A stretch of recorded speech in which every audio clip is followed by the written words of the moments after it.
I'm Viral Vinnie, this is Final Fantasy 15, and this is Recent Reviews.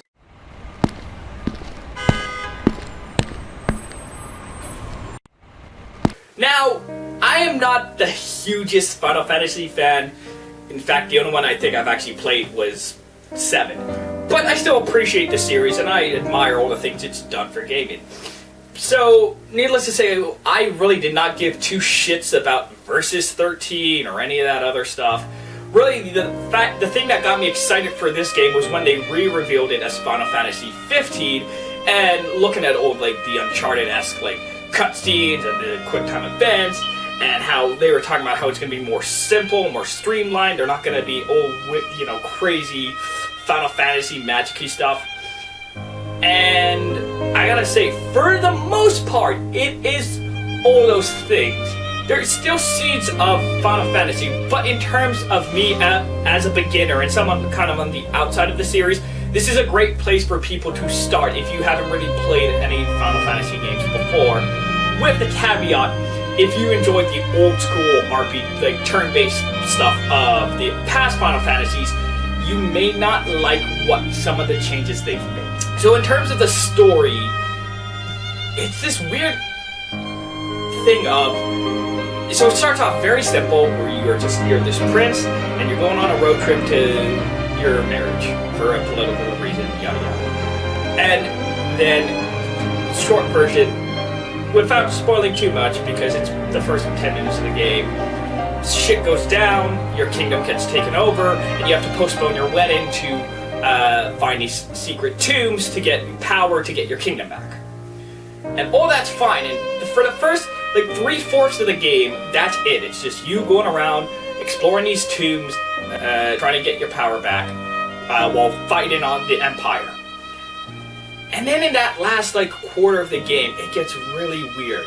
And something I admired about the beginning of the game is the fact that compared to past Final Fantasies where it's about magic and like memories and like all this weird kind of like just strange JRPG stuff, for lack of a better term, this one's very simple, that it's just like they don't wear these like zippers and belts and all these crazy outfits. They're wearing just like t-shirts and jeans and boots and like very normal people stuff, and the people in the world act normal.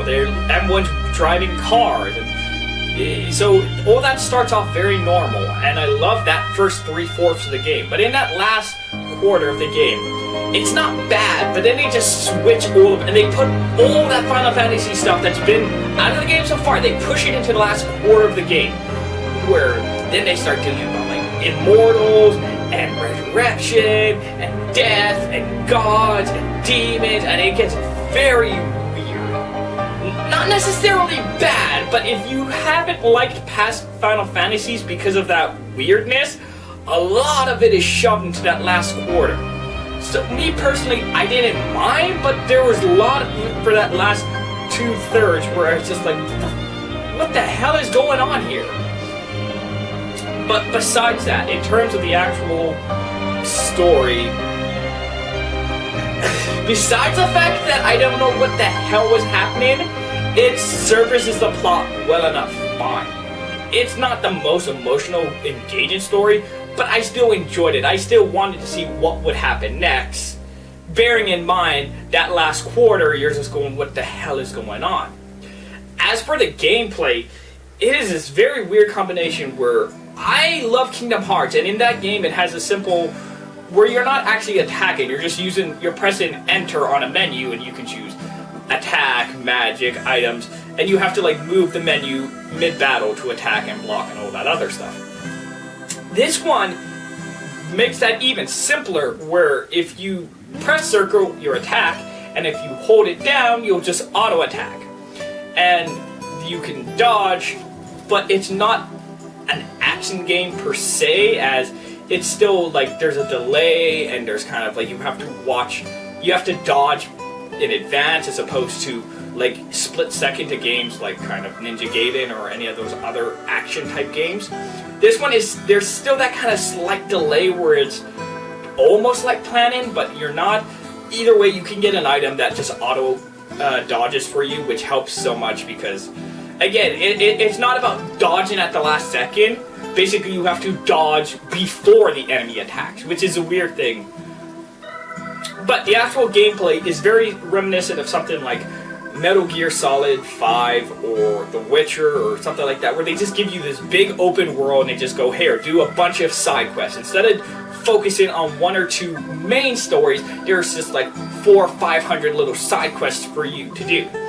And a lot of the time it just involves like going fighting monsters and then bringing a resource back or whatever. But it's still fun and engaging to explore this world and hear your teammates talk about everything going on and seeing all their different perspectives. And like I said, the fact that the game is it's not this crazy steampunk or futuristic or like crazy future world. It's very just grounded, realistic. Like, hey, this guy's truck got attacked by monsters and he left it on the side of the road.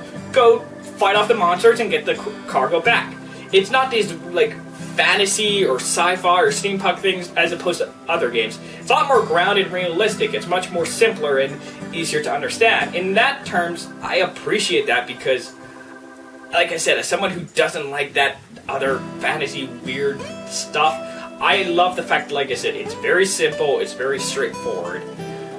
I guess the only complaint in terms of for RPG fans may be the fact that you only technically control your one player. You control Noctis. Your other party members they attack automatically and you can kind of adjust, telling them what to do, this and that. But for the most part, they'll take care of themselves.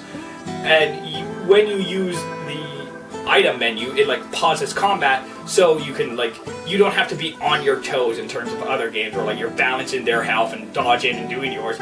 You can just pause, take a second to breathe, and then give them a potion or give them an attack boost or whatever. Overall, the game has that first 3/4 of the game is still great and engaging. Like I said, it seems pretty simple, but that's kind of the charm of it. The fact that it's not this grand adventure. It's not this crazy story cataclysmic thing. It's just you going around helping people throughout the world. And I enjoy that because, like I said, it's very grounded. It helps you connect to the characters more. And it's more about seeing how the characters react to just this big open world. And again, that last quarter of the game, it's not bad. It's just very Final Fantasy. So as someone who doesn't like that kind of game, it's not bad, it's just not for everyone. So overall, I gotta say, this is definitely a game to check out if you're not a fan of Final Fantasy or JRPGs. Like I said, the combat is not the best, but it's still competent. I never was struggling where this sucks.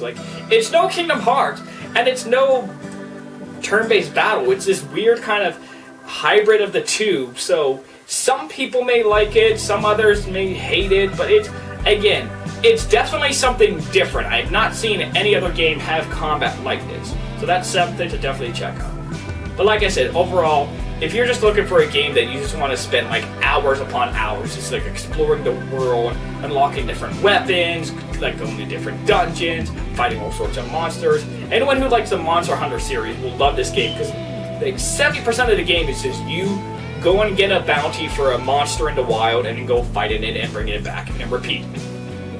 So it's great in that terms. Great, like I said, the characters are great, if a bit simplistic. All that's great. Like I said, it's just those last quarter of the game. It's not bad, but it's definitely something to keep note of.